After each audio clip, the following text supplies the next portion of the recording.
I never imagined that the stories I wrote on Reddit could actually come to life. It was all just a fun hobby, a way to pass the time and entertain others. But one day, something strange happened. As I was scrolling through my inbox, I noticed a message from a user I didn't recognize. It simply said, "Thank you for writing my story." Confused, I clicked on the user's profile and saw that they had posted a story on a subreddit I frequented. It was a tale about a man who was haunted by a ghostly apparition, and I had left a comment with a suggestion for how the protagonist could defeat the spirit. But as I read through the user's message, I realized that something was off. They thanked me for my suggestion, but then they went on to describe how the ghost had actually come to life and was now tormenting them in their own home. I laughed it off at first, thinking it was just a joke. But as I continued to read through the user's messages, I began to feel a creeping sense of dread. They described how the ghostly figure would appear in their bedroom at night, whispering malevolent words in their ear. I tried to shake off the feeling and tell myself that it was just a coincidence, but as the days went on, more and more users began reaching out to me with similar stories. Each time, I would read their messages with a growing sense of horror, realizing that my harmless hobby had somehow become a portal for real-life terrors. I tried to stop writing, to disconnect from the site and put an end to the madness. But it was too late. The creatures I had conjured with my words had taken on a life of their own, and they weren't going away anytime soon.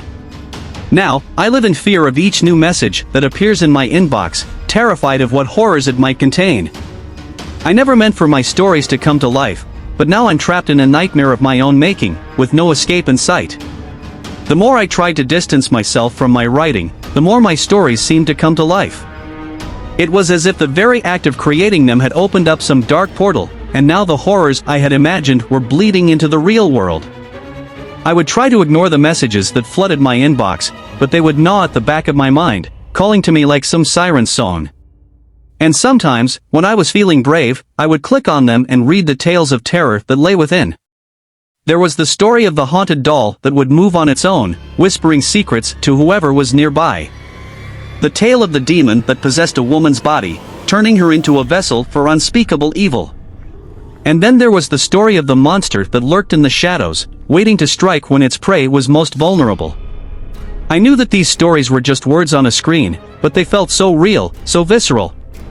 And the more I read, the more I began to feel as though I was being watched. It was as if something was lurking just beyond my field of vision, waiting to pounce the moment I let my guard down. And then, one night, it happened. I was sitting alone in my darkened apartment, scrolling through Reddit on my laptop, when I heard a faint scratching sound coming from outside my door. It was a sound that I had heard countless times before, the sound of my cat trying to get in. But as I made my way to the door and reached out to open it, I realized that something was off. The scratching wasn't coming from the bottom of the door, like it usually did. It was coming from the top. As I looked up, my heart pounding in my chest, I saw a pair of glowing eyes staring back at me from the other side of the peephole.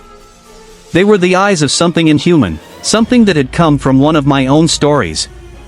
I tried to back away, to run, but it was too late. The door burst open with a deafening crash, and I was confronted with a creature unlike anything I had ever seen before. It was a hulking mass of flesh and teeth and tentacles, a thing that seemed to defy all laws of nature. I screamed and scrambled for the phone, but it was useless. The creature was upon me, its tentacles wrapping around my body and pulling me closer to its gaping maw. And as it opened its jaws wide, I knew that I was about to become the protagonist of my own horror story, a victim of my own twisted imagination. Just as I was about to be consumed by the monster, a blinding light filled the room, and the creature let out an ear-splitting shriek. I felt a sudden rush of air and was flung backwards, hitting my head on the wall and blacking out. When I came to, I was lying on the floor, dazed and disoriented. My apartment was in shambles, with furniture overturned and broken glass scattered everywhere. And in the middle of it all was a strange figure, dressed in a long black coat and holding a glowing object in his hand. "Who are you?" I managed to croak, my throat raw from screaming. The figure turned to me and lowered his hood, revealing a face that was both familiar and alien. It was the face of the protagonist from one of my stories, a character I had created to fight off a demon that was possessing his wife. "I'm here to help," he said, his voice calm and reassuring. "I've been sent to stop the creatures that you've unleashed." I tried to ask him what he meant, but my voice failed me. All I could do was watch in horror as the figure walked over to the shattered remains of my laptop and began typing furiously. As he worked, I saw that the words on the screen were changing, becoming something new and terrible. And then, just as suddenly as it had begun, the light faded, and the figure disappeared into the night. For days after that, I was in a daze, unsure of what had happened or what I should do next. But slowly, as I began to piece together the fragments of my shattered life, I realized that I had to do something. I started by deleting all of my Reddit accounts, erasing every trace of the stories I had written. And then, with the help of a therapist, I began to work through my fear and trauma, trying to come to terms with the fact that I had unwittingly brought my own nightmares to life. But even now, as I sit alone in my apartment, I can feel the shadow of the creatures I created looming over me. And sometimes, when I'm feeling particularly brave, I'll open up a new document and begin typing out a new story, just to see what horrors I can conjure up next. But every time I try to write, I feel the weight of the figure's warning bearing down on me. He had told me that I must be careful with what I write, that the power of my words was dangerous and should not be wielded lightly. And yet, the allure of creating something new, something that could strike fear into the hearts of my readers, was too strong to resist.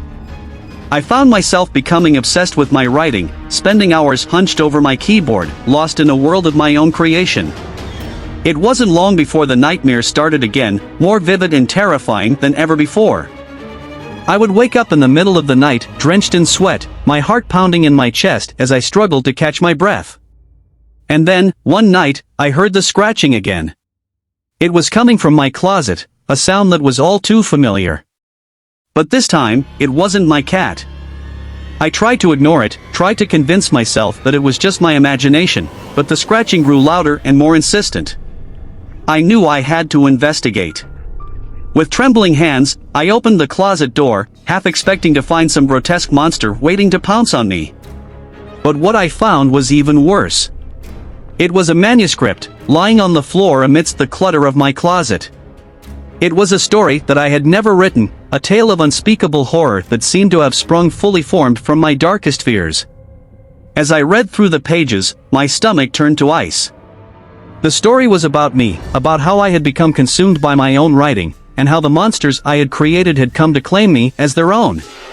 And as I reached the final page, I realized that the story was not yet finished. There was one more line, scrawled in a hand that was not my own. "You cannot escape what you have created."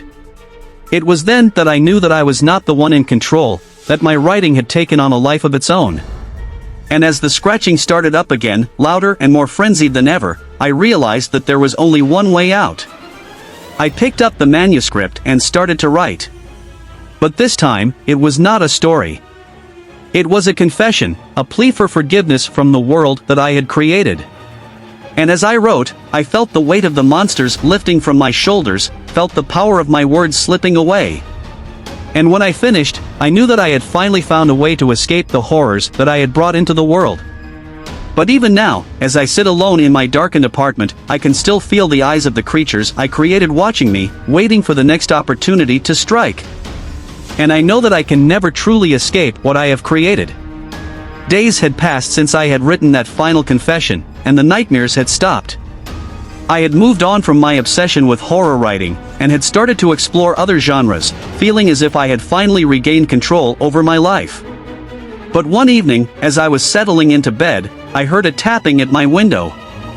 It was a strange sound, like something sharp and pointed scraping against the glass. I got out of bed and walked over to the window, feeling a sense of dread in the pit of my stomach.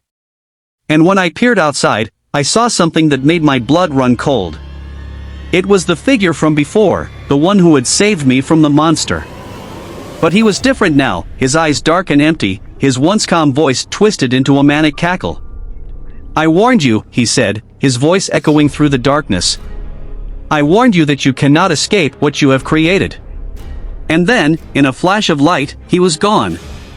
I thought that was the end of it, that I had finally faced my demons and come out victorious. But then, as I was reading the news one day, I saw a headline that made my heart skip a beat. It was about a series of brutal murders, each one more gruesome than the last. And as I read through the details, I realized with horror that they were almost identical to the stories I had written. I tried to tell myself that it was just a coincidence, that there was no way my stories could have inspired such atrocities. But as the evidence piled up, I knew that I had to face the truth. And then, just when I thought things couldn't get any worse, I received a package in the mail. It was a manuscript, written in my own handwriting, and it detailed the murders in excruciating detail. As I read through the pages, I felt a sense of horror and revulsion, realizing that I had unwittingly written the script for a real-life horror story. And as I reached the final page, I saw a signature that was not my own. It was the signature of the figure from before, the one who had warned me of the dangers of my writing. And as I read the final line, I realized with a sinking feeling that he had been behind it all along. "You cannot escape what you have created," it read, and I knew that he was right. I was trapped in a nightmare of my own making, with no hope of escape.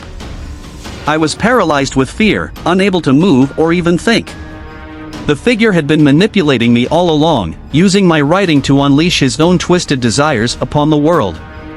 And now, I was implicated in his crimes, with no way to prove my innocence. I spent days locked in my apartment, too scared to leave, too scared to even pick up a pen. But eventually, my fear turned to anger. I refused to let this figure control my life any longer. I started to research everything I could about him, scouring the internet for any clues that might lead me to his true identity. And eventually, after weeks of searching, I found what I was looking for. He was a former horror writer, like myself, who had become obsessed with his own creations. He had been consumed by his own darkness, and had started using his writing as a way to bring his twisted fantasies to life. I knew that I had to confront him, to put an end to his reign of terror once and for all. But I also knew that I couldn't do it alone. So, I reached out to a group of fellow horror writers, people who had faced their own demons and come out victorious. Together, we formed a plan to bring the figure to justice, to stop him from using our writing as a weapon. It wasn't easy. The figure was smart, and he had a network of followers who would do anything to protect him. But with the help of my new friends, we were able to track him down and bring him to trial. It was a long and grueling process, but in the end, justice was served. The figure was sentenced to life in prison, and I was finally able to reclaim my life. But even now, years later, I can still feel the weight of his influence upon my writing. I still hear his voice in my nightmares, still feel the fear that he instilled in me. But I also know that I am not alone, that I have a community of fellow writers who understand what I have been through. And together, we are able to channel our fears and anxieties into our writing, creating stories that both terrify and inspire. I have learned that writing is a powerful tool, one that can be used for both good and evil. And I have vowed to use my writing to bring light into the darkness, to fight back against the horrors of the world. Because in the end, the only way to escape what we have created is to face it head-on, to confront our fears and come out stronger on the other side. As I sat at my desk, writing my latest horror story, I could feel a presence lurking just beyond my peripheral vision. It was a feeling I had grown all too familiar with over the years, a sense of unease that always seemed to accompany my writing. But this time, it was different. This time, the presence felt more tangible, more real. I tried to ignore it, to focus on my writing, but the feeling only grew stronger. And then, just as I was about to give up and call it a night, I heard a whisper in my ear. "Hello, writer," the voice said, its breath hot and moist against my skin. "It's been a long time." I jumped out of my chair, spinning around to face whatever was behind me. But there was nothing there, only the empty darkness of my writing room. I tried to shake it off, to tell myself that it was just my imagination, but the feeling lingered. And as I sat back down to resume my writing, I knew that something was not right. The story I was working on began to take on a life of its own, the characters and events becoming more vivid and terrifying with each passing sentence. And as I wrote, I could feel the presence growing stronger, its tendrils of darkness creeping ever closer. I tried to stop writing, to put an end to this madness once and for all. But the words kept coming, spilling out onto the page like blood from a wound. And then, just as I was about to give up, I saw something move out of the corner of my eye. It was a figure, shrouded in darkness, its eyes glowing like hot coals in the dim light. I froze, unable to move or even scream as the figure stepped closer. And as it reached out to touch me, I felt a searing pain shoot through my body. The figure was not just a figment of my imagination, not just a character in my story. It was real, and it was here, and it was coming for me.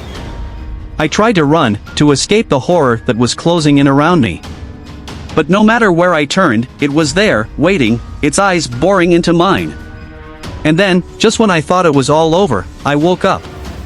It was just a dream, a nightmare brought on by my own obsession with horror writing. But even as I sat there, gasping for breath, I knew that it was not over. The presence was still there, lurking just beyond the veil of my consciousness, waiting for its next opportunity to strike. I tried to tell myself that it was all in my head, that I was just being paranoid. But deep down, I knew the truth. The horror was real, and it was coming for me. As the feeling of terror subsided and I came to my senses, I realized that I had fallen asleep at my desk while writing. The scary presence I felt was just a result of a vivid dream brought on by my overactive imagination. Feeling relieved, I stood up and stretched, ready to call it a night. But as I turned to leave the room, I tripped over a pile of papers and fell to the ground with a loud thud. As I lay there, dazed and confused, I saw something move out of the corner of my eye. It was a fluffy white cat, staring at me with an amused expression on its face. I couldn't help but laugh as I realized that my supposed horror story monster was just my neighbor's pet, who had wandered into my writing room and scared me half to death. Embarrassed by my overreaction, I apologized to the cat and gave it a pat on the head before shooing it out of the room. As I locked up for the night, I couldn't help but chuckle at how ridiculous the whole situation was. And as I crawled into bed, I knew that I would have to be more careful with my imagination in the future, lest I conjure up any more terrifying dream monsters. Thanks for watching.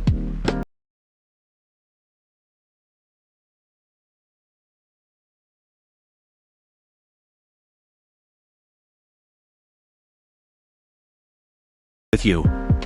Don't forget to click the notification bell so you never miss an upload. Thank you again for tuning in, and we'll see you in the next video.